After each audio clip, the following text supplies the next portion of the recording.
제대로 된 교육을 해야 되는데 우리는 그냥 학원만 보내면 있는 돈 없는 돈 쏟아갖고 좋은 학원, 강남에 해보는 그게 교육이라고 생각하는 게 병 중에 병이라는 거예요. 대학은 나왔지. 20년 동안 그렇게 해갖고 내가 말하는 대학은 인류대학 얘기 아니에요. 그냥 대학 나온 얘기 하는 거예요. 그냥 대학은 나왔는데 자기가 인류대학 나왔다고 착각하는 거예요. 그래서 더럽고 힘들고 어려운 일은 안 하고 양질의 일만 찾아 떠나기 때문에 더럽고 힘들고 어려운 일들은 외국인 아이들이 다 하는 거예요. 그래서 그 돈 다 자기네 나라로 보내고 우리는 일이 없다, 경제가 안 돌아간다. 20대, 30대, 40대가 돈을 써야지 경제가 돌아갈 거 아니야. 근데 얘네들이 돈을 벌어야지 돈을 쓸 거 아니야. 그럼 취직을 해야 되는데 대기업은 5%, 10%밖에 못 들어가고 나머지 못 들어가면은 그때부터 헬 조선인이 흑수전이 그렇게 얘기를 하는 거예요. 여기 내가 이제 문경도 이제 집을 이제 짓기 시작을 할 건데 거기 보면은요 다 외국인 애들이 와서 집을 줘요. 그러니까 집도 다 외국인 애들이 다 벌어 가는 거야. 기술이 없는 나라는 망할 수밖에 없어요. 베네수엘라는 석유 매장량이 세계 1위인데 모든 물품을 수입을 해서 썼어요. 기술을 축적하지도 않고 종이 만드는 공장도 없었어요. 결국 석유가 이렇게 펑펑 나오는데도 먹을 물이 없어서 나라를 탈출하는 사람이 수백만 명이에요. 지금 젊은이들이 기술자로 산업 전선에 뛰어들지 않으면 앞으로 20년 이내로, 짧게는 10년 이내로 우리나라 베네수엘라 꼴 날지도 모릅니다. 시골의 농사도 외국인 노동자가 짓고 소, 돼지도 키우는 농장도 외국인 노동자가 짓고 공장에 납땜하는 것도 외국인 노동자가 하고 프레스 찍어내는 것도 외국인 노동자, 외국인이 흘러 넘치고 있어. 하다못해 옷 만드는 공장도 외국인이 와서 하고 있어요. 젊은이들이, 우리나라 대한민국 젊은이들이 기술을 배워서 10년, 20년 후에는 장인으로 성장할 수가 있는데 모두 펜떼 굴리는 회사에만 취직하려고 하니 이 나라가 제대로 굴러갈 리가 없죠. 제가 20년 전에 이제 자식 안 낳는 세상이 올 거라고 강의했어요. 20년 전에. 한번 뒤져봐요. 내가 그 얘기 했어. 이제 자식 안 낳는 세상 올 거다. 근데 정확하게 맞았죠? 그리고 20년 전에 여러분들 안 죽는다고 내가 얘기했는데 정확하게 맞았죠? 네? 정확하게 맞았죠?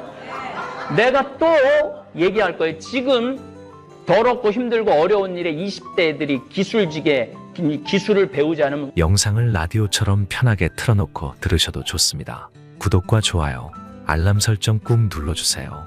황창현 신부님의 행복 특강 지금 바로 시작합니다. 대기업 다니지 않아도 인류대학 나오지 않아도 성실하고 즐거운 인생을 살면 돈도 충분히 벌게 되어 있고 행복하게 살 수 있어요. 근데 대한민국은 인생을 거꾸로 살아. 아이 때 행복하게 살아야 어른이 돼서도 행복하게 사는데 아이 때 공부하느냐고 행복할 시간이 없는 거예요. 그러니까 막 밤 11시 애들 어제 내가 오늘 뭐 늘 하는 얘기지만 다시 유튜브를 보니까 애들이 하는 얘기가 그래요. 새벽 1시까지 지옥이라는 거예요. 지옥.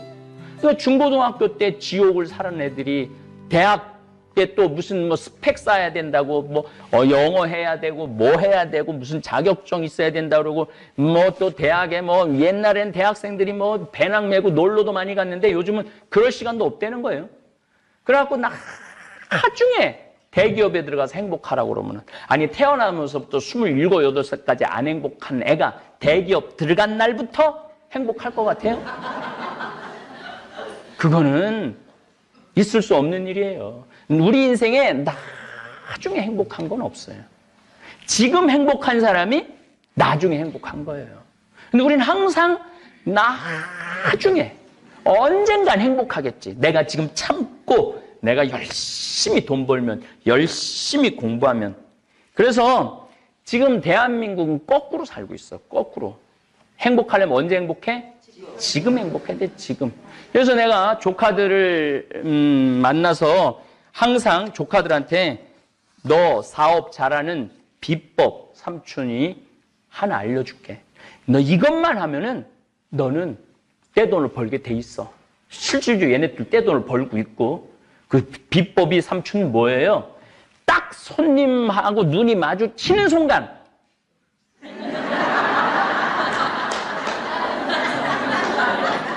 웃어라. 웃어라.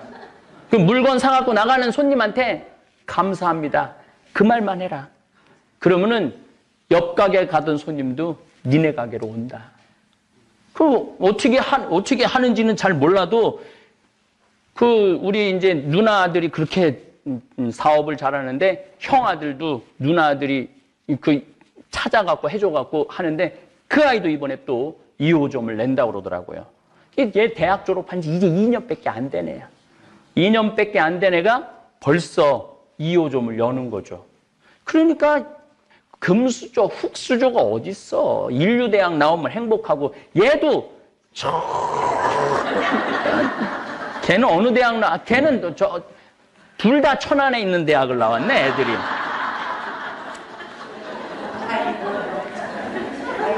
그러니까 대한민국 많은 부모들은 20년 동안 헛돈 쓰고 허송세월 보내는 부모들이 너무너무 많아요.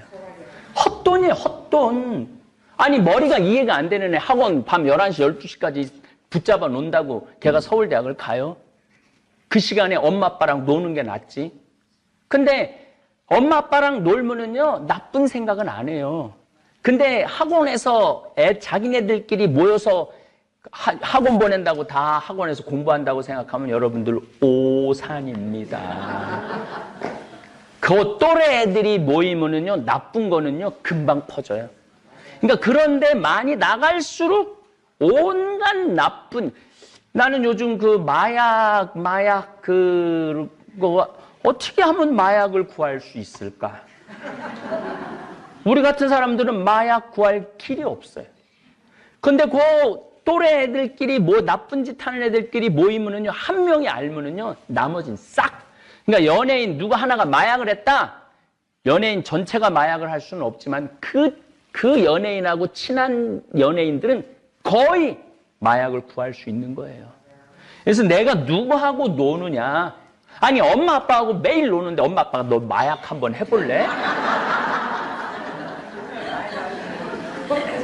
이러는 엄마 아빠는 없을 거예요. 제가 왜 미국의 그 요즘 이제 뭐 내 외부 강의를 안 나가지만은 외부 강의 안 나가니까 또 너무 좋아. 아, 이렇게 좋을 수가 없어. 요즘 유튜브가 있잖아, 유튜브. 내가 너무 놀라는 건 이제 유튜브 토요 특강 오늘 토요 특강으로 또 나갈 거예요. 3만 달러의 자녀 교육이라는 주제로 나가는데 많이 보는 건 20만 명, 30만 명 정도 보더라고요, 유튜브를. 많이 보는 강의는. 그러니까 30만 명한테 내가 강의하려고 그러면 한 성당에 기껏 가봐야 뭐 많이 모인다고 그러고 500명 모이는데 그러면은 10성당이라 해봤자 5천 명. 100성당이라 해봐야 5만 명. 그럼 내가 20만 명이면은 400성당을 다녀야 되는 거야. 1년 365일 하루도 안 쉬고 돌아다녀야 되는 거야. 근데 여기서 딱 한 30분 찍고 유튜브에 딱 올렸는데 20만 명이 보니까 딱 한 번에 기가 막힌 거 아니에요?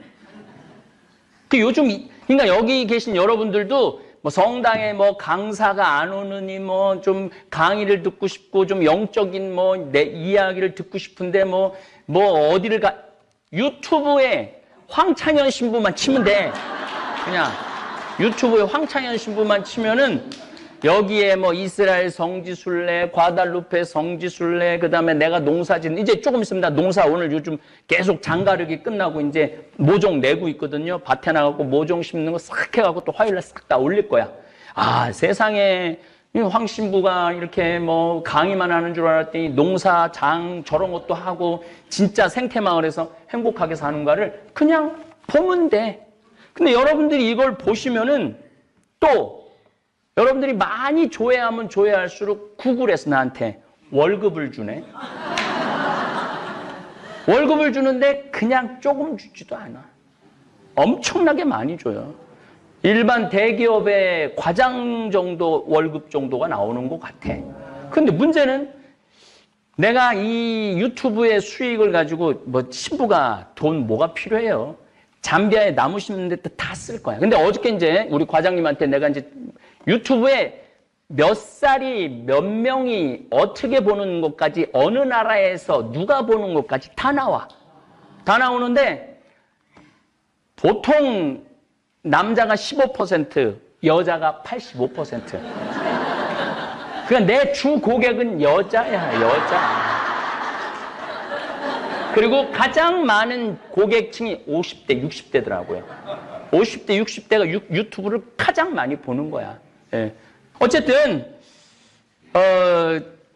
지금 한국은 헬, 조선, 흑수저, 금수저 이런 얘기하는데 첫 번째 진단이 잘못된 거예요. 취직이 잘못되느니 정부 경제가 무너지니 이거는 완전히 잘못된 진단이에요. 아니 7년 2개월 연속 무역 흑자에다가 국민소득 3만 달러가 넘는데 5천만 명이 그러면은 획획 돌아가야 되는데 왜 획획 돌아가지 않느냐 하면 우리나라에 200만 명의 외국인 노동자들이 돈을 벌어갖고 우리나라에서 쓰면 돌아가죠. 근데 그 돈을 벌어갖고 다 어디다 갖다 주냐면 자기 나라로 다 보내. 이 사람들은 밥만 먹고 사는 거야. 여기서 밥만 먹고. 돈은 다 어디로 보내? 다 자기네 나라로 보내는 거야.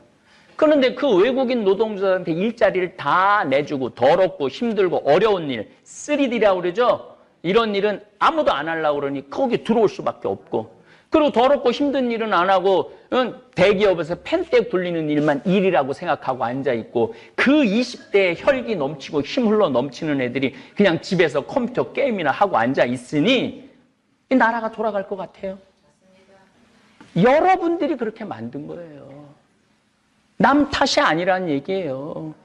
내 새끼 아니 공장에 나가고 일하면 어때? 내 새끼 바깥에 나가갖고 못질하면 어때? 돌 싸면 어때? 그런데 그거 하면은 내가 그거 하려고 너 그 돈 쏟아 넣어갖고 그렇게 가르쳤는 줄 아느냐? 이러고 있는 대한민국의 부모가 문제예요. 저는 내 친구가 하나 있는데 이 친구가 참 기가 막힌 얘기를 해요. 내 친구가 내 말을 아주 잘 듣는 친구야. 애가 셋이 있는데 셋 다 학원을 안 보냈대. 그리고 신부님 말대로 애들이 문제가 아니라 내가 문제여갖고 자기는 노후대책연금을 줬대. 지금 회사 생활하고 있는 아이예요. 그러니까 얘는 자기 노후대책연금을 2개를 부어갖고 하나는 한 달에 한 120만 원 나오고 한 달에 한 50만 원 나오는 걸 부어놨대. 끝났대 다. 요새 10년, 15년 부으면 그거 다 되거든요. 그거 끝나고 자기는 65살서부터 기본적으로 170만 원이 나온대. 기본적으로. 그리고 회사 연금이 뭐 한 200만 원 정도 국민연금이 나올 수 있도록 다 해놨대. 370만 원이 죽을 때까지 나오는 거야. 그러니까 얘는 지금 55살인데 나하고 친구니까 얘는 애들을 봐도 하나도 걱정이 안 되는 거야. 아무리 공부를 못하고 제대로 학교를 못 나와도 그러니까 뭐 애들이 뭐 물리치료사 뭐 이런 거 저런 거 뭐 다 해갖고 그냥 버는데도 걔네들도 스트레스 하나도 안 받는 거야. 나 65살서부터 죽을 때까지 한 달에 한 370만 원 나오는데 뭐 애들이 만약에 굶는데 와서 먹어. 자기는 늙어서도 돈이 나오니까. 근데 이거를 할 수 있었던 유일한 이유는 학원을 안 보낸 돈으로 노후대책연금을 든 거야. 그러니까 우리나라의 이 병 중에 하나가 애가 대학을 떨어지면은 엄마가 이렇게 얘기해요. 너하고 나하고 접시에 코 박고 죽자.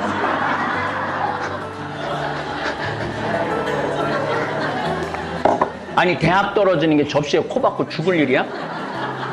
등록금이 700만 원이더라고. 그 다음에 얘가 좀 멀리 가면은 방세, 책감, 생활비 이런 거 다 합치면은요 보통 한 학기에 1,000만 원 정도 들어가요. 그 4년이면은 8천만 원이야. 8천만 원. 그 어쩌고저쩌고 하면 1억. 거기다가 또 엄마 나 중간에 해외 연수 좀 보내줘. 그럼 막 2억 훌쩍 넘어가는 거. 그 2억하고 1살에서부터 20살 때까지 2억하고 얘는 그거를 전부 다 노후 대책 연금으로 버둔 거야.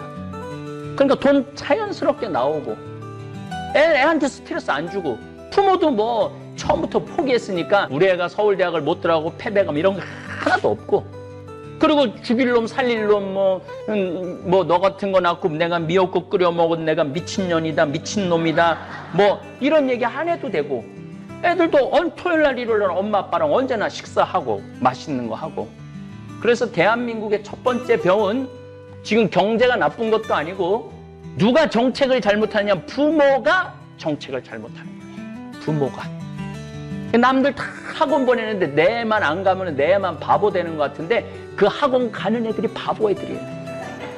학원 가는 애들이 학원 보내는 부모가 바보고 그러니까 병이라는 게 내가 그래서 지금 이 목을 내갖고 목청을 놓아갖고 얘기하는 거 아니에요. 그리고 내가 왜 이런 얘기를 이렇게 자신 있게 얘기하느냐면 우리 조카 6 전부 다 저 지방대학 나온 애들이야. 공부 못했다고 부모들이 한 번도 혼낸 적 없는 애들이에요. 그런데 걔네들 살아가는 모습을 보면 어렸을 때 밝고 맑게 자랐던 애들은 커서도 밝고 맑더라 이거예요. 근데 어렸을 때 공부를 잘하든 못하든 잘하는 애는 잘해서 스트레스 받고 못하는 애들은 못해서 스트레스 받는 애들은요 나중에 커서도 인간관계도 못 맺고 형제 우애도 안 좋고 부모 자식도 안 좋다 이거예요. 그러니까 대한민국의 첫 번째 병은 정치에 있는 것도 아니고 경제에 있는 것도 아니고 어디에 있느냐면 가정에 있는 거예요. 가정. 우리는 교육의 의미를 잘 모르는 것 같아요. 교육은 학교가 시키는 것이라고 생각하고 부모는 애한테 아무것도 안 가르쳐. 근데 여러분들 교육하고 공부는 다른 거예요. 교육은요 인간이 어떻게 살아야지 인간답게 살 수 있고 어떻게 살아야지 행복하게 살 수 있고 이걸 가르치는 게 교육이에요. 공부는 수학 영어 잘하는 게 공부지. 그러니까 대한민국 애들은 공부는 배워도 교육은 안 배우는 거야. 이거 문제가 많지 않아요? 그래갖고 뭐 무슨 펜션에 모여갖고 20대 애들이 다 같이 뭐 알지도 못하는 애들이 뭐 연탄가스 맞고 죽고 이거 다 누가 만드느냐면 여기 앉아있는 여러분들이 만드는 거야. 남이 아니고. 그렇게 우리가 이제까지 애들을 키운 거예요. 얼마든지 애들을 행복하게 내가 장가를 가야지 이게 확실히 얘기를 하는데 이게 장가를 안 가갖고 얘기를 못하는 게 참. 유대인들을 얘기를 좀 할게요. 제가 한번 유대인의 교육에 대한 이야기는 한번 따로 꼭지를 내서 여러분들한테 말씀을 드리겠습니다. 유대인들은 13살이 되면은요, 애 통장에 5만 달러를 넣어준대요. 5천만 원을. 그래갖고 그걸 가지고 애하고 얘기를 했는데 어느 주식, 우리처럼 또 무슨 뭐 위험한 주식 뭐 이런 거 말고 그냥 5년, 10년 묻어둘 주식을 애하고 상의해서 사둔대. 그래갖고 13살짜리가 5천만 원이 자기 통장에 있고 그 주식에 가 있어. 그래갖고 일주일에 한 번, 2주일에 한 번 엄마 아빠하고 꼭 확인을 한대요. 야, 주식이 올랐다. 그러면 얘는 왜 올랐는지 왜 떨어졌는지 정치, 경제, 세계 다 그냥 공부되는 거야. 아니 내 주식이 지금 오르고 내 주식이 떨어졌는데 그것도 13살짜리 애 통장 안에 5천만 원 있어갖고 들락날락 하는데 얘가 사회, 경제, 정치에 관심이 있겠어요 없겠어요? 제대로 된 교육을 해야 되는데 우린 그냥 학원만 보내면 있는 돈 없는 돈 쏟아갖고 좋은 학원, 강남에 해보는 그게 교육이라고 생각하는 게 병 중에 병이라는 거예요. 대학은 나왔지. 20년 동안 그렇게 해갖고 내가 말하는 대학은 인류대학 얘기 아니에요. 그냥 대학 나온 얘기 하는 거예요. 그냥 대학은 나왔는데 자기가 인류대학 나왔다고 착각하는 거예요. 그래서 더럽고 힘들고 어려운 일은 안 하고 양질의 일만 찾아 떠나기 때문에 더럽고 힘들고 어려운 일들은 외국인 아이들이 다 하는 거예요. 그래서 그 돈 다 자기네 나라로 보내고 우리는 일이 없다, 경제가 안 돌아간다. 20대, 30대, 40대가 돈을 써야지 경제가 돌아갈 거 아니야. 근데 얘네들이 돈을 벌어야지 돈을 쓸 거 아니야. 그럼 취직을 해야 되는데 대기업은 5%, 10%밖에 못 들어가고 나머지 못 들어가면은 그때부터 헬 조선인이 흑수저니 그렇게 얘기를 하는 거예요. 그리고 여기 내가 이제 문경도 이제 집을 이제 짓기 시작을 할 건데 거기 보면은요 다 외국인 애들이 와서 집을 줘요. 그러니까 집도 다 외국인 애들이 다 벌어 가는 거야. 기술이 없는 나라는 망할 수밖에 없어요. 베네수엘라는 석유 매장량이 세계 1인데 모든 물품을 수입을 해서 썼어요. 기술을 축적하지도 않고 종이 만드는 공장도 없었어요. 결국 석유가 이렇게 펑펑 나오는데도 먹을 물이 없어서 나라를 탈출하는 사람이 수백만 명이에요. 지금 젊은이들이 기술자로 산업 전선에 뛰어들지 않으면 앞으로 20년 이내로, 짧게는 10년 이내로 우리나라 베네수엘라 꼴 날지도 모릅니다.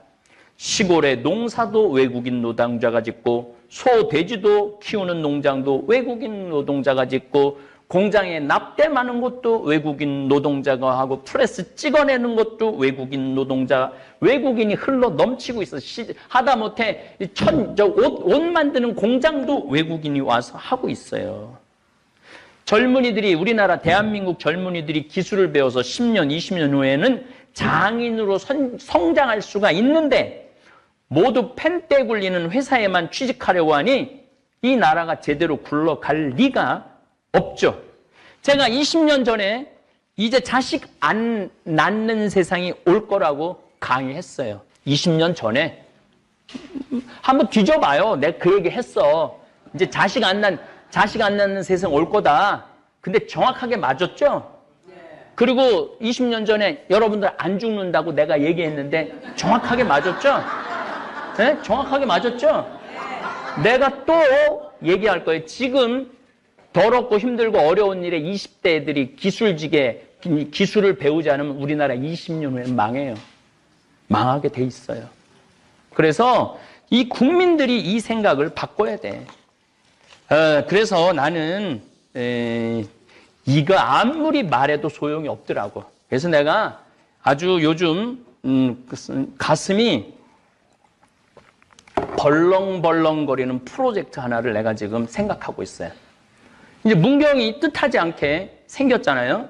그럼 여기는 뭐 피정객들이 너무너무, 여긴 정말 피정하는 분들이 오는 거야. 근데 문경은 많은 프로젝트를 할 수 있겠더라고요. 거기는 땅도 넓고 할 수 있는 공간이 너무너무 많아.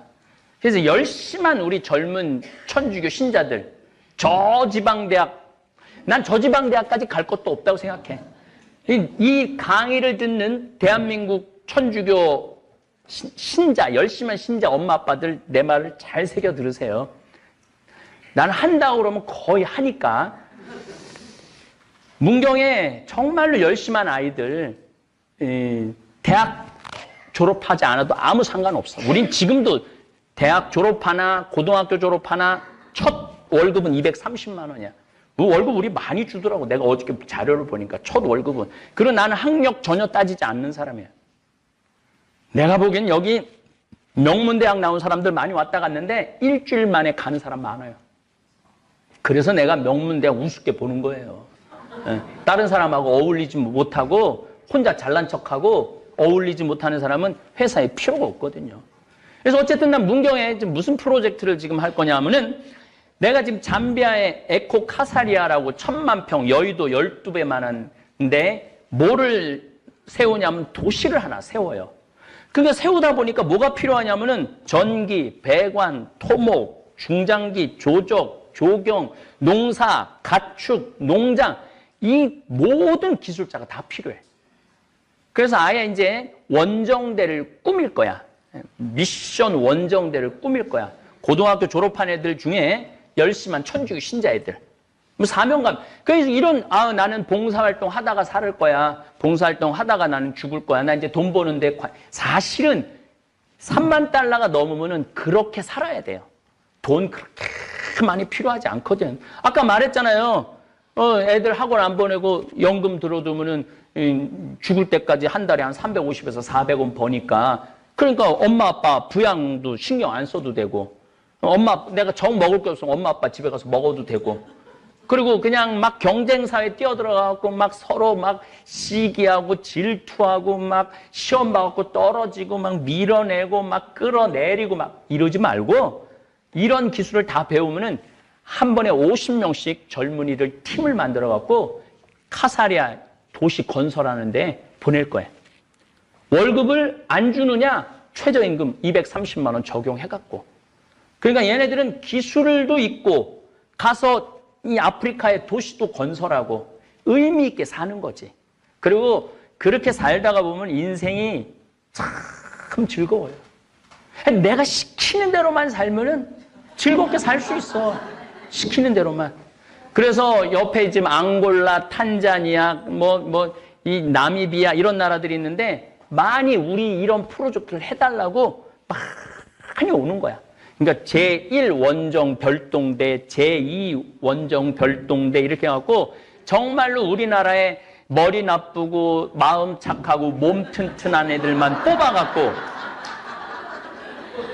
문경에서 이제 영적인 훈련이 돼갖고 그래갖고 그런 데 가갖고 봉사활동하면은 거기만 보낼 거야? 인도, 남미 얼마나 보낼 데가 많아요.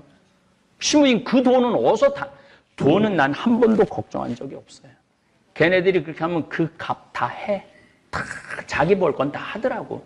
그러니까 우리가 이렇게 꾸며줘갖고 그러니까 더럽고 힘들고 어려운 일을 하는 걸 창피하게 생각하지 않고 더럽고 힘들고 어려운 일을 빛을 만들어주는 거는 지금 제3국에 전부 다 파견해갖고 도시 만들어주고 거기 아주 기가 막힌 이제 정말 예술 작품들을 만들어 놓는 정도까지. 그래서 이 원정대 친구들이 한 5년, 10년 정도 지나고 나면 한국에 들어오면은 내가 보긴 없어서 얘네들은 취직할 데가 없어서 어서 모셔갈 정도로 그런 지금 계획을 해요. 그러니까 내가 고민하다가 이건 남 탓할 것도 아니고 정부 탓할 것도 아니고 내가 머리 나쁘고 착하고 튼튼한 애들을 뽑아갖고 내가 이걸 뭔가를 좀 하나 만들어야 되겠다. 이게 어떻게 보면은 이 운동이 성공을 하면은 아마 우리나라에 좋은 표본이 되지 않을까 그런 생각을 합니다. 암 환자들이 가장 힘들어하는 부분은 우리나라의 비법이 너무 많다는 것입니다. 이게 좋다, 저게 좋다 하면서 왜 좋은지도 모르고 추천하는 경우가 많습니다. 그래서 어린 시절부터 좋은 습관을 가지는 것이 이상적이지만 현실적으로 어려운 일입니다. 어떻게 하면 이 문제를 해결할 수 있을까요? 장 건강이 중요한데 개인이 장 건강을 어떻게 평가할 수 있을까요? 첫째, 면역력이 중요한데 면역력은 장 건강과 밀접한 관련이 있습니다. 우리 몸의 면역세포 중 약 70에서 80%가 장에 존재합니다. 우리가 먹는 음식이 몸속으로 들어오는 통로는 장에 있습니다. 이 통로를 통해 음식이 들어오면 혈액으로 흡수되어 12분 만에 온몸으로 퍼지게 됩니다. 그래서 나쁜 물질이 들어오지 못하도록 면역세포가 장에 몰려 있습니다. 장 건강이 좋은지 나쁜지는 개인적으로 확인할 수 있습니다. 첫째, 변비나 설사가 너무 심하면 장 건강이 나쁜 것입니다. 방귀 냄새나 대변 냄새가 지독하면 먹은 음식이 장에서 썩고 있다는 신호입니다. 장 건강이 나빠지면 온몸이 가려워지고 여름 감기에 자주 걸리거나 오래 지속됩니다. 면역력은 올라갔다 내려갔다 할 수 있지만 꾸준히 올려서 유지하는 방법이 중요합니다. 많은 사람들이 면역력 하면 홍삼을 떠올리지만 면역력은 음식 하나로 해결되는 것이 아닙니다. 식습관, 생활습관,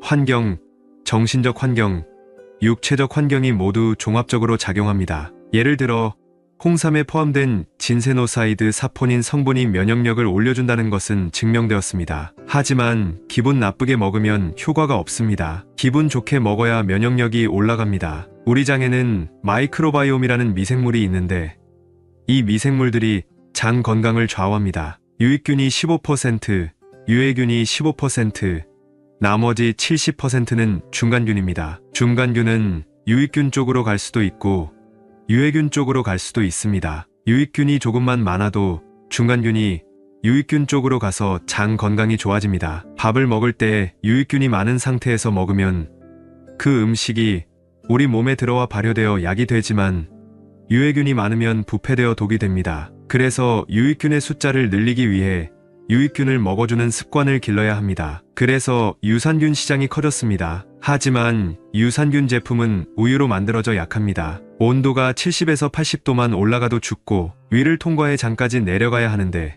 위산에 다 죽습니다. 각 회사가 캡슐을 씌워서 장까지 간다고 해도 현재 판매되는 유산균 대부분은 죽은 균입니다. 사균을 먹어도 장 건강에 도움이 되지만 살아있는 균이 아니어서 유익균 숫자를 늘리는 데 한계가 있습니다. 그래서 장내 미생물에서 유익균 숫자는 매우 중요합니다. 미생물이 살아나는 데 필요한 것이 3가지가 있습니다. 물, 온도, 먹이. 첫째, 물이 가장 중요합니다. 물이 없으면 미생물이 못 삽니다. 그래서 물을 적절히 마셔야 합니다. 물을 너무 많이 마시면 심장마비로 죽을 수 있습니다. 마라토너들이 현장에서 물을 너무 많이 마셔 심장마비로 죽는 사례가 많았습니다. 물을 많이 마시면 전하트륨혈증이 생깁니다. 우리 혈액에는 나트륨과 칼륨이라는 2가지 미네랄이 있는데 이 미네랄이 전기를 발생시킵니다. 갑자기 물을 많이 마시면 전기 발생력이 줄어들어 힘이 없어지고 심장도 전기 공급이 제대로 되지 않아 심장마비를 일으킬 수 있습니다. 그러면 물을 너무 많이 마시면 어떻게 할까요? 소변 색깔로 확인할 수 있습니다. 소변 색깔이 옅은 노란색이 되어야 정상입니다. 소변 색깔이 투명하다면 물을 너무 많이 마시는 것이고 너무 노랗다면 물이 부족한 것입니다. 소변 색깔이 옅은 노란색이 되도록 물을 적절히 마셔야 합니다. 물은 음식에서도 섭취할 수 있습니다. 채소나 과일의 90%가 물입니다. 먹은 음식의 종류와 양, 땀의 양에 따라 필요한 물량이 달라집니다. 소변 색깔로 확인하는 것이 중요합니다. 물 때문에 건강이 나빠지는 경우도 있습니다. 첫째, 물을 너무 적게 마시면 건강이 나빠지는 것은 당연합니다. 혈액의 농도가 진해지면서 면역력이 떨어지기 시작합니다. 암 환자들의 공통적인 특징 중 하나는 평소에 물을 적게 마시는 습관을 갖고 있다는 것입니다. 물을 적절히 마셔야 혈액이 희석되고 면역력이 높아지며 장 건강도 유지될 수 있습니다. 그런데 물을 많이 마시는 사람 중에서 건강이 나빠진 경우는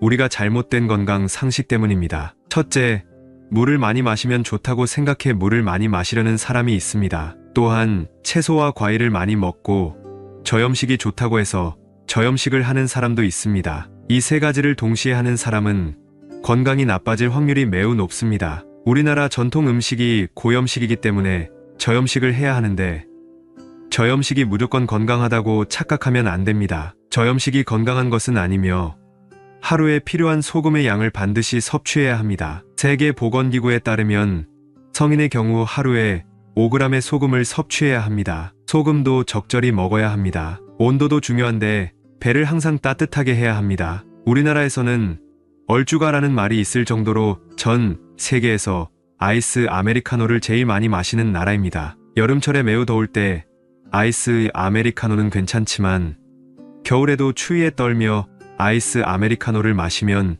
차가운 것이 장에 내려가 장내 미생물들이 활동을 멈추게 됩니다. 장내 미생물들이 활동을 멈추면 면역력이 떨어집니다. 그래서 겨울철에 아이스 아메리카노를 마시는 사람은 면역력을 떨어뜨리는 것입니다. 장내 미생물에게 좋은 먹이는 올리고당입니다. 올리고당이 많이 들어간 음식 재료로는 양파, 마늘, 콩, 우엉, 도라지, 더덕 등 뿌리 식품이 있습니다. 요즘 10대와 20대는 뿌리 식품을 잘 먹지 않습니다. 그래서 한국은 20대 대장암 환자가 제일 많은 나라 중 하나입니다. 이는 선택사항이 아니라 필수입니다. 이런 음식들을 먹으면 유익균이 증가합니다. 이 부분을 바꾸려는 노력도 필요합니다. 10대, 20대, 30대의 문화가 바뀌어야 합니다. 맛있는 것만 찾는 경향이 있습니다. 예를 들어 우엉차를 먹는데 맛이 없다고 합니다. 그래서 우엉을 올리고당으로 맛있게 만들어 쿠키로 변형하는 등의 방법을 시도해야 합니다. 카페에서 아이스 아메리카노와 친구를 만나던 자리가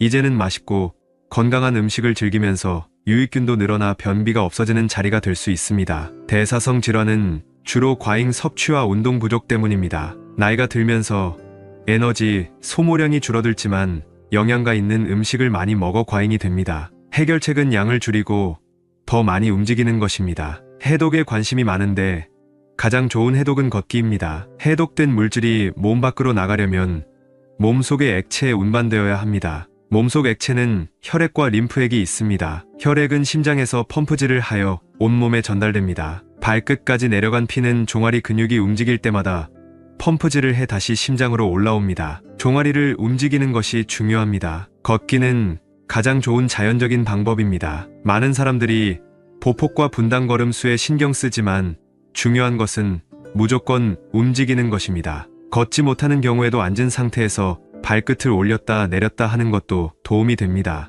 이는 펌프질을 통해 혈액을 순환시키고 면역세포가 구석구석 청소할 수 있게 도와줍니다. 우리나라에서 맨발 걷기가 유행인데 겨울철 눈밭이나 얼음판에서는 추천하지 않습니다. 발바닥이 차가운 얼음에 노출되면 차가운 피가 몸으로 전달되어 장내 온도가 유지되지 않습니다. 림프액은 혈액과 달리 펌프가 없어서 주로 관절 쪽에 있습니다. 걷기를 통해 림프액을 순환시켜야 합니다. 림프액이 순환하면서 몸속에 나쁜 물질을 배출합니다. 걷기를 권장하는 이유는 이러한 이유 때문입니다. 코피가 날 정도로 무리해서 걷지 말고 보통 걸음으로 10분에 1000보 정도를 걷는 것이 좋습니다. 1시간 걸으면 약 5000에서 6000보를 걷게 되니 건강과 체력이 허락하는 한 최대한 많이 걷는 것이 좋습니다. 도시에 사는 사람들이 걷기가 어렵다면 의도적으로 지하철을 탈 때 계단을 선택하거나 한 정거장 앞에서 내려 11.1에서 1.5km를 걷는 것도 좋은 방법입니다. 걷기는 가장 좋은 해독 방법입니다. 현재 우리나라에는 인구 10만 명당 45명의 대장암 환자가 있습니다. 이는 전 세계에서 1위나 2위를 차지하는 수치입니다. 이 중 남자가 30명, 여자가 15명으로 한국 남성은 전 세계 평균보다 2배 더 많은 대장암 환자 비율을 가지고 있습니다. 삶의 양적인 부분은 과거보다 풍족해졌지만 질적인 부분은 계속 나락으로 떨어지고 있습니다. 암 환자들이 가장 힘들어하는 부분은 우리나라에 너무 많은 비법이 있다는 것입니다. 이게 좋다, 저게 좋다 하며 여러 방법을 시도하지만 왜 좋은지도 모르는 경우가 많습니다. 어린 시절부터 좋은 습관을 가지는 것이 중요하지만 현실적으로 어렵기 때문에 교육과 홍보를 통해 인식을 바꾸는 방법밖에 없습니다. 예를 들어 소화가 잘 되는 음식의 대표적인 예로 우리나라에 발효음식이 있습니다. 그런데 청국장을 잘 먹지 않는 경우가 많습니다. 청국장이 꼬리꼬리한 냄새 때문에 먹기 꺼려지기 때문입니다. 발효음식은 좋은 냄새가 나야 하는데 청국장의 냄새는 그렇지 않아서 이미지를 바꿔야 합니다. 청국장을 믹서기에 바나나, 파인애플, 요거트와 함께 넣어 쉐이크로 만들면 맛있게 먹을 수 있습니다. 이렇게 하면 변비도 해결되고 유익균이 많아져 장 건강이 좋아집니다. 청국장 분말은 100도씨로 끓여도 냉동실에 얼려도 살아남기 때문에 유익균의 숫자를 늘려줍니다. 쉐이크를 아이스바로 만들어 먹을 수도 있습니다. 마트에서 파는 실리콘 틀에 쉐이크를 부어 냉동실에 넣으면 3시간 후에 맛있는 아이스바가 됩니다. 이렇게 젊은 사람들에게 접근해야 합니다. 청국장 찌개를 끓여 먹으라고 하면 잘 먹지 않기 때문입니다. 쉐이크를 먹으면서 장 건강이 좋아지는 경험을 하면 좋습니다. 청국장 분말이 들어갔다고 하면 젊은 친구들이 기피할 수 있지만 이를 극복하기 위해 한국장을 홍보하는 날을 만들었습니다. 5월 30일을 한국장 데이로 지정하여 청국장을 한국장으로 부르기로 했습니다. 청국장은 이미지가 나쁘기 때문에 이름을 바꾸고 맛있게 먹을 수 있는 방법이 필요합니다. 이러한 내용들을 참고하셔 삶의 지혜를 얻고 마음 평안을 누리시면 좋겠습니다. 오늘 영상 도움되셨다면 구독, 좋아요, 알람 설정 꾹 눌러주시고 이 영상을 소중한 분들께도 공유해주세요. 다음에 더 좋은 영상으로 찾아뵙겠습니다. 감사합니다. 동글동글 콩으로 만든 청국장 동글동글 콩으로 만든 청국장 찌개로도 먹고요 가루는 생수에도 타서 먹어요 우리 모두 건강을 챙겨봐요 생태맘 청국장 동글동글 콩으로 만든 청국장 동글동글 콩으로 만든 청국장 성필립 보생태마을 생태맘장터의 청국장 가루가 유명합니다. 구매하시면 인생 스케치 채널과는 무관하며 성필립 보생태마을의 국내외 비영리 활동에 도움이 됩니다.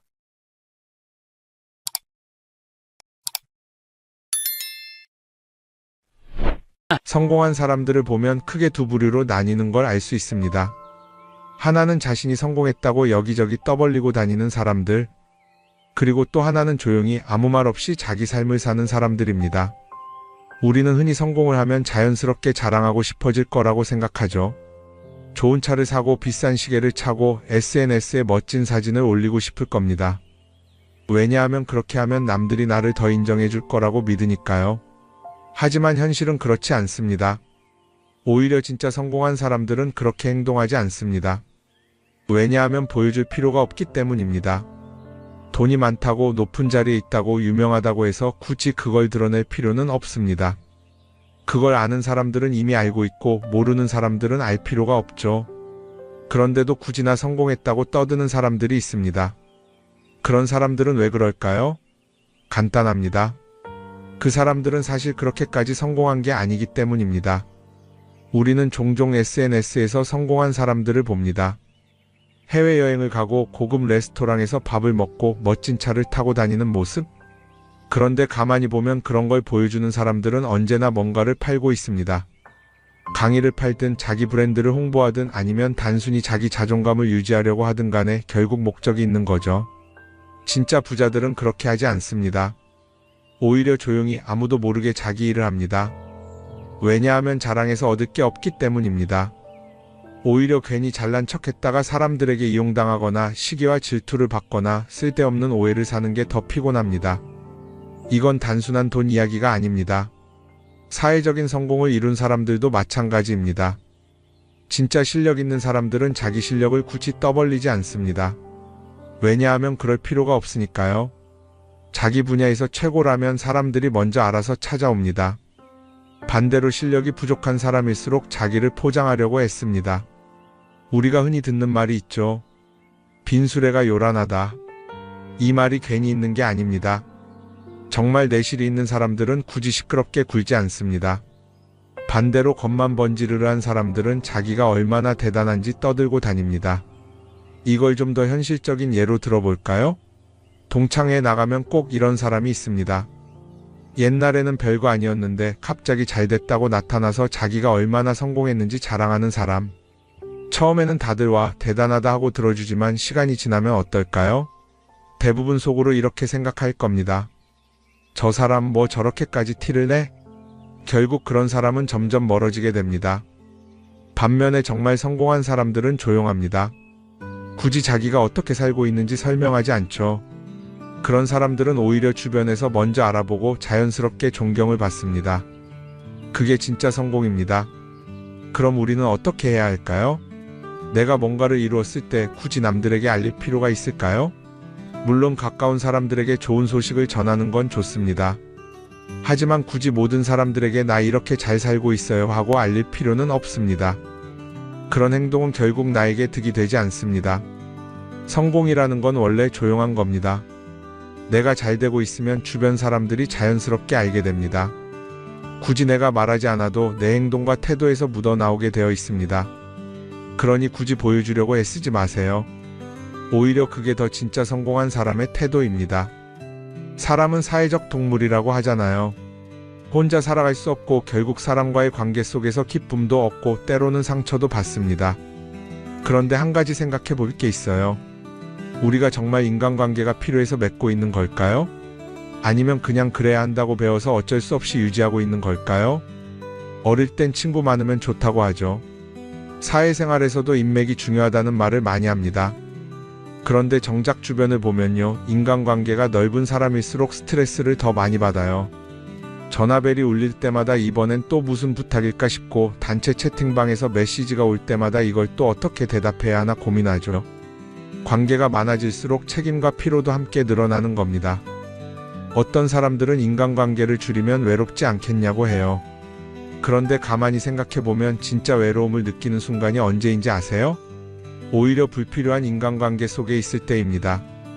같이 밥을 먹고 얘기를 나누는데도 뭔가 허전하고 대화가 컥 돌고 속마음을 나누지도 못할 때, 그럴 때 우리가 더 외롭다고 느끼죠. 그렇다고 당장 인간관계를 다 끊어버릴 순 없겠죠. 하지만 적어도 내가 정말 소중하게 여겨야 할 관계와 그냥 관성적으로 유지하는 관계는 구분할 필요가 있습니다. 예를 들어 매번 나한테 부탁만 하고 정작 내가 어려울 땐 연락 한 번 없는 사람. 내가 실수하면 뒷담화를 하면서 내 앞에서는 웃는 사람. 이런 관계를 굳이 계속 이어갈 이유가 있을까요? 가끔은 이런 경험도 있을 거예요. 우연히 어떤 사람과 친해졌는데 만난 지 얼마 되지도 않았는데 너무 많은 걸 털어놓는 사람들 있죠. 자기 속사정부터 가족 문제, 직장 고민까지 쏟아내는 사람들. 이런 경우 두 가지의 가능성이 큽니다. 하나는 그냥 감정적으로 의존할 사람이 필요해서일 수도 있고, 또 하나는 내가 믿을 만한 사람인지 떠보는 걸 수도 있어요. 어떤 경우든 이런 관계는 오래가기 어렵습니다. 사실 친밀함이라는 건 시간이 필요한 법이에요. 적당한 거리를 두고 천천히 서로를 알아가야 하는데, 초반부터 급격하게 가까워진 관계는 쉽게 무너지는 경우가 많습니다. 처음엔 친하다고 생각했는데 어느 순간 사소한 일로 틀어지고 결국 남보다 못한 사이가 되는 거죠. 그러면 인간관계를 어떻게 해야 할까요? 답은 간단합니다. 억지로 맺지 말고 굳이 유지하려고도 하지 않는 거예요. 내가 편한 관계라면 자연스럽게 이어질 것이고, 그렇지 않다면 서서히 멀어질 겁니다. 그리고 그걸 억지로 붙잡지 않아도 괜찮습니다. 관계를 유지하는데 에너지를 쓰기보다는 정말 소중한 관계에 집중하는 게 더 낫지 않을까요? 어떤 사람은 내가 인간관계를 줄이면 나중에 나 혼자 남는 거 아니냐 걱정하기도 해요. 그런데 생각해보면요, 진짜 나를 위하는 사람은 많지 않아요. 인간관계를 줄인다고 해서 완전히 혼자가 되는 게 아닙니다. 오히려 불필요한 관계를 정리하고 나면 남아있는 관계들이 더 단단해지고 가치 있게 느껴질 겁니다. 예전엔 인맥이 자산이라는 말을 많이 했어요. 그런데 요즘은 꼭 그렇지도 않죠. 오히려 불필요한 인간관계가 많으면 그게 짐이 될 수도 있어요. 적당한 거리, 적당한 선. 이걸 잘 지키는 게 결국엔 가장 편한 인간관계를 유지하는 방법 아닐까요? 한번 곰곰이 생각해 보세요. 지금 내 주변에 있는 사람들 중에서 내가 정말 편하게 만날 수 있는 사람이 몇 명이나 되는지, 내가 억지로 맞춰주고 있는 관계는 없는지. 관계를 줄이면요, 외로워지는 게 아니라 오히려 더 자유로워집니다. 그리고 자유로워진 만큼 내 인생에서 정말 중요한 것에 집중할 수 있게 됩니다. 인간관계 너무 많은 걸 신경 쓰다 보면 정작 중요한 걸 놓칠 수 있어요. 그러니까 이제는 한 번쯤 정리해보는 것도 나쁘지 않을 겁니다. 사람들이 돈을 많이 벌고 싶어 하는 이유가 뭘까요? 단순히 돈이 많으면 좋으니까? 물론 그것도 있겠지만 사실 돈을 원하는 진짜 이유는 더 나은 삶을 살기 위해서겠죠. 그런데 문제는 돈을 많이 번다고 해서 반드시 삶이 나아지는 건 아니라는 겁니다. 오히려 더 많이 벌수록 더 많이 쓰게 되는 경우가 많아요. 가끔 이런 생각해 본 적 없으세요? 예전에는 돈이 지금보다 훨씬 적었는데 이상하게 그때가 더 여유로웠던 것 같다. 왜 그럴까요? 사실 우리가 원하는 건 돈 그 자체가 아니라 돈을 통해 얻을 수 있는 자유인데, 돈을 벌면 벌수록 그 자유를 잃어버리는 경우가 많아요. 더 좋은 차, 더 좋은 집, 더 좋은 옷을 사면서 점점 더 많은 돈이 필요해지고 결국엔 돈을 벌기 위해 또다시 일해야 하는 악순환에 빠지게 되는 거죠. 한번 생각해 봅시다. 우리가 정말 필요해서 뭔가를 사는 경우가 얼마나 될까요? 필요해서라기보다는 남들이 가지고 있으니까, 없어 보이기 싫으니까, 혹은 그냥 기분 전환을 위해서 소비하는 경우가 훨씬 많아요. 그리고 그런 소비를 할 때마다 스스로 이렇게 합리화를 하죠. 이 정도는 나를 위한 투자야. 그런데 가만히 보면 그 소비가 진짜 나를 위한 소비인지 아니면 그냥 사회가 만든 기준에 끌려가고 있는 건지 헷갈릴 때가 많습니다. 예를 들어 예전에는 스마트폰 하나면 충분했는데 이제는 스마트워치도 있어야 하고 무선 이어폰도 필요하고 태블릿도 있어야 할 것 같고, 하나를 사면 또 다른 무언가가 필요해지는 시기예요. 사실 이건 우리가 그렇게 만들어진 겁니다. 광고도 그렇고 SNS도 그렇고 자꾸 우리에게 이렇게 말하죠. 이걸 사야 더 행복해질 수 있어요. 그런데 정작 그걸 사고 나면 어때요? 처음 며칠은 좋죠. 그런데 시간이 지나면 또 다른 걸 사고 싶어져요. 왜냐하면 물건이 우리를 오래 행복하게 만들어주지는 않거든요. 특히 요즘은 SNS가 이런 소비 심리를 더 부추기는 것 같아요. 예전에는 친구들끼리 만나서 나 새로 샀어 하고 자랑하는 게 전부였는데, 이제는 SNS에 올리면서 전 세계 사람들에게 보여주잖아요. 그러다 보니까 남들도 다 뭔가를 사서 올리고 나도 따라해야 할 것 같은 기분이 드는 거예요. 그런데 중요한 건 그 사람들도 사실은 나와 똑같은 기분이라는 겁니다. 내가 남을 부러워하는 만큼 나도 누군가에게 부러움을 사려고 애쓰고 있는 거죠. 결국 끝없는 비교와 소비 속에서 진짜 중요한 걸 놓치게 되는 겁니다. 한번 이렇게 생각해보면 어떨까요? 만약 내가 지금부터 딱 1년 동안 불필요한 소비를 하지 않는다면 내 삶이 어떻게 변할까? 아마 처음에는 답답할 수도 있어요. 사고 싶었던 걸 참아야 하니까. 그런데 그걸 몇 번 참고 나면 어느 순간 깨닫게 될 겁니다. 내가 굳이 이걸 안 사도 괜찮네? 그렇게 불필요한 소비가 줄어들면 자연스럽게 돈이 쌓이겠죠. 그런데 돈이 쌓이는 것보다 더 중요한 게 있어요. 바로 마음의 여유가 생긴다는 겁니다. 돈을 쓰지 않는다고 해서 불행해지는 게 아니라 오히려 소비로부터 자유로워지면서 진짜 행복을 찾을 수 있어요. 물론 이걸 실천하는 게 쉽지는 않겠죠. 우리 주변에는 소비를 부추기는 것들이 너무 많으니까요. 하지만 적어도 이런 건 해볼 수 있습니다. 뭔가를 사고 싶을 때 한 번만 스스로에게 물어보는 거예요. 이게 정말 나한테 필요한 걸까? 아니면 그냥 순간적인 욕심일까? 만약 그 질문을 던졌을 때 5초 안에 당연히 필요하지 라는 답이 나오지 않는다면 사실 그건 없어도 되는 물건일 가능성이 큽니다. 정말 필요한 건 고민할 필요도 없이 바로 떠오르거든요. 그러니까 이제는 한 번쯤 생각해 봐야 할 것 같아요. 나는 지금 내가 원하는 삶을 살고 있는 걸까? 아니면 남들이 만든 기준에 맞추기 위해 내 시간을 팔고 있는 걸까? 소비를 줄인다는 건 단순히 돈을 아끼는 게 아닙니다. 그건 결국 내 삶의 선택권을 되찾는 일이거든요. 돈을 많이 버는 것도 중요하지만 더 중요한 건 그 돈을 어떻게 쓰느냐입니다. 그리고 때로는 아무것도 사지 않는 게 최고의 선택일 수도 있어요. 우리는 요즘 SNS 없이 사는 게 거의 불가능한 시대에 살고 있죠. 아침에 눈 뜨자마자 휴대폰을 확인하고 출근길에도 SNS를 보고 잠들기 전까지도 계속 들여다봅니다. 그러면서 남들이 어떻게 사는지 보고 나도 모르게 비교하게 되고 때로는 초조해지기도 하죠. SNS에 올라오는 사진들 한번 보세요. 맛집에서 멋진 음식을 먹고 해외여행을 다니고 좋은 옷을 입고 성공한 삶을 사는 사람들. 그런데 가만히 보면 이 사람들이 정말 행복해서 저런 사진을 올리는 걸까요? 아니면 그냥 행복해 보이고 싶은 걸까요? 실제로 SNS에 가장 많이 올라오는 사진이 뭔지 아세요? 남들이 부러워할 만한 순간들입니다. 집에서 편하게 쉬고 있는 모습이나 출근길에 지친 얼굴, 어제 먹다 남은 배달 음식 사진 같은 건 잘 안 올리죠. 대신 멋진 레스토랑, 명품 가방, 고급 호텔 같은 것들이 올라옵니다. 왜 그럴까요? 결국 SNS는 보여주기 위한 공간이기 때문입니다. 여기서 중요한 게 있어요. 우리가 SNS에서 보는 건 그 사람의 삶 전체가 아니라 편집된 일부 장면이라는 겁니다. SNS는 마치 한 편의 다큐멘터리나 영화처럼 잘 꾸며진 장면들만 보여줍니다. 그런데도 우리는 그걸 보면서 아, 저 사람은 나보다 더 행복하구나 하고 착각하죠. 예를 들어 SNS에서 한 친구가 해외여행을 가서 아름다운 풍경을 찍어 올렸다고 해볼게요. 우리는 그걸 보면서 부럽다, 나도 저렇게 살고 싶다라고 생각하겠죠. 그런데 정작 그 친구는 사진을 찍고 나서도 일 때문에 스트레스를 받고 있을 수도 있고 여행 비용을 감당하느라 카드가 걱정을 하고 있을 수도 있습니다. 그 부분은 우리는 알 수가 없죠. 그런데 문제는 이렇게 남들과 비교하는 습관이 쌓이면 결국 내 삶이 초라하게 느껴진다는 겁니다.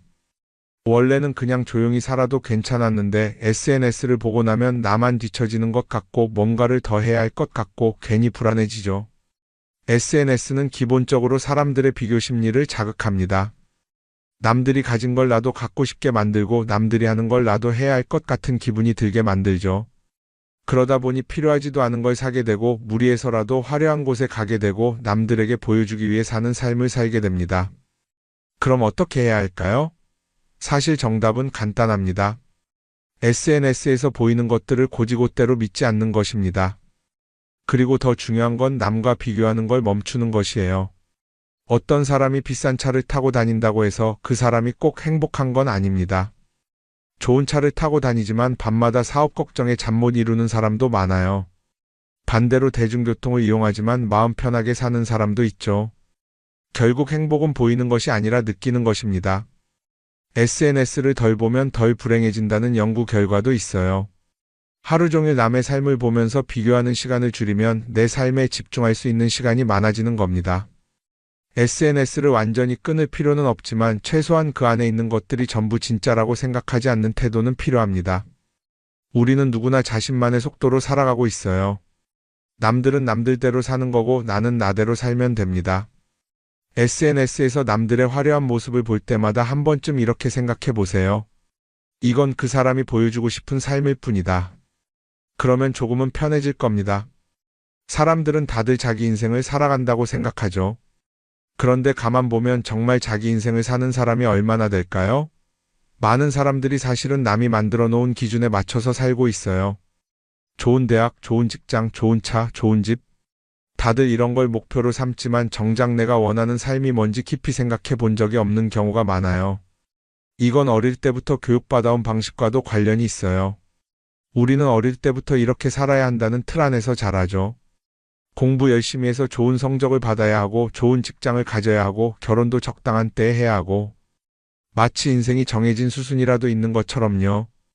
그러다 보니 나 스스로 정말 원하는 걸 고민하기보다는 그냥 남들이 정해놓은 목표를 따라가게 돼요. 그런데 이렇게 남의 기준에 맞춰서 살다 보면 어느 순간 공허함을 느끼게 됩니다. 이게 정말 내가 원했던 삶인가? 하는 의문이 들 때가 오죠. 어릴 땐 성적이 목표였고 사회에 나와서는 연봉이 목표였고 결혼하고 나서는 아이 교육이 목표였는데 그 목표를 이루고 나면 허무한 거예요. 계속 뭔가를 이루긴 했는데 정작 나는 어디에 있는지 모르겠는 거죠.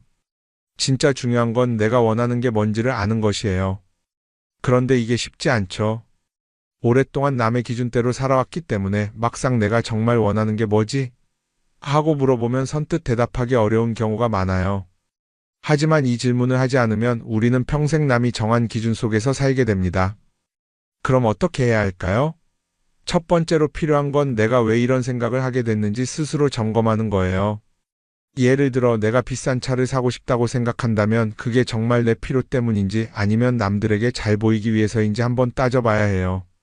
만약 남들이 나를 어떻게 볼까 하는 게 더 중요하다면 그건 내 기준이 아니라 사회가 만들어 놓은 기준일 가능성이 큽니다. 두 번째는 다른 사람의 의견에 휘둘리지 않는 연습을 하는 거예요. 우리는 살아가면서 끊임없이 남들의 평가를 받죠. 그 나이에 그런 걸 시작한다고? 지금 그게 가능하겠어? 이런 말들이 우리를 흔들어 놓습니다. 그런데 그런 말에 신경 쓰다 보면 결국 아무것도 하지 못하게 돼요. 중요한 건 남들이 뭐라고 하든 내가 결정하는 거예요. 물론 남의 조언을 들을 수도 있고 참고할 수도 있죠. 하지만 최종 결정은 항상 내 몫이어야 합니다. 내가 결정하고 내가 책임지는 거. 그렇게 해야 내 삶을 온전히 내 것으로 만들 수 있어요. 세 번째는 내가 한 선택에 책임지는 자세를 가지는 거예요. 많은 사람들이 무언가를 선택하고 나서도 후회하죠. 괜히 이걸 했나? 이 선택이 잘못된 건 아닐까? 그런데 한 가지 확실한 건 후회한다고 해서 과거가 바뀌지는 않는다는 거예요.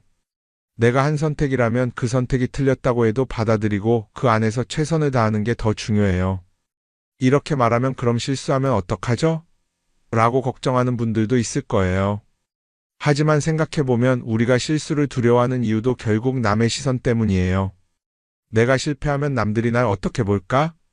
이런 걱정이 더 크죠. 그런데 남들은 생각보다 우리한테 관심이 없어요. 우리가 성공하든 실패하든 남들은 자기 삶을 사느라 바빠요. 그러니까 내 인생의 주인은 결국 나 자신이라는 걸 명확히 할 필요가 있어요. 내 선택을 하고 그 선택에 책임지면서 남이 아니라 나에게 맞는 길을 찾는 것. 그게 진짜로 내 삶을 살아가는 방법이 아닐까요? 어쩌면 우리는 너무 오랫동안 이렇게 살아야 한다는 틀 속에 갇혀 있었는지도 모릅니다. 하지만 이제는 한 번쯤 생각해 봐야 합니다. 나는 진짜 내 삶을 살고 있는가? 그리고 만약 아니라면 지금부터라도 조금씩 바꿔보면 어떨까요?